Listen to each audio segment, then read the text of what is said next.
Qantas achieved a historic result today, not one to be envied, mind. Its first annual loss as a public company.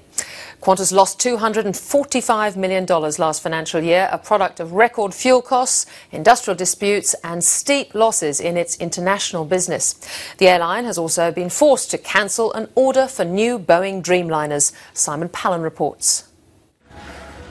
Alan Joyce has become used to delivering bad news. Now the Qantas boss has delivered the airline's first annual loss since it was privatised 17 years ago. Qantas has posted a full-year net loss of $245 million, thanks in part to industrial disputes and an international division being squeezed by intense competition. We're focusing on making sure we turn the business around so that we can start growing Qantas International. It's difficult to make money internationally. You're facing competition from lower cost airlines, government subsidised airlines, you've got high fuel costs, you've got soft economies overseas. Unions say the loss can be blamed on the failure of the Qantas board. The aviation industry deserves better from what is supposed to be the premium airline in our country. In a bid to get back in the black, Qantas has embarked on a restructuring program that will cut 2,800 jobs. It's slashing some of its loss-making routes, and now it's announced the cancellation of 35 new Boeing 787 Dreamliner aircraft.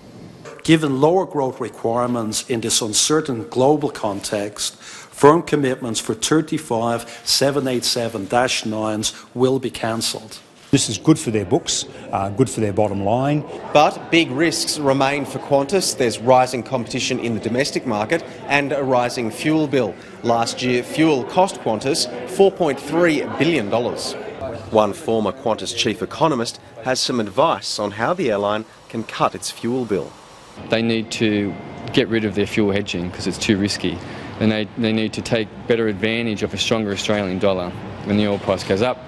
And they need to reduce the volume of their fuel consumption and improve the fuel efficiency of their aircraft.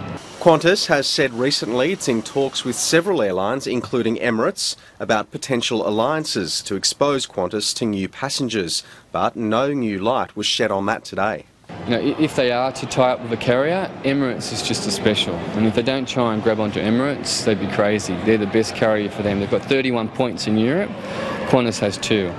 Qantas can't penetrate the European business by just flying the 2 points in Europe directly. But I absolutely believe that a deal with Emirates will be done, be announced before the end of the year, and it'll be a major, comprehensive deal.